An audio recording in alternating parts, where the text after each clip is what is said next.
Orasyon para swertihin ka sa sugal.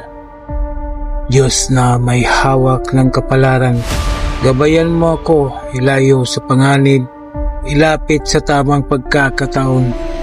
Sa iyong pasbas, dumalo yung swerte na ayon sa kagustuhan mo. Amen. Ikasin lamang ang mga orasyon na sumusunod ng 3 beses at iihip sa isang basong tubig at inumin, di kaya iihip mo sa iyong bibig. Sa Torah Repo Tinit Operarotas Seneme Bensere Pegnora Seneme Bensere Pegnora Seneme Bensere Pegnora. Amen.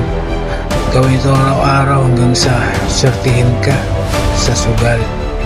Maraming salamat sa mga tao na naniniwala at tumangkilik sa mga binahagi kong kaalaman.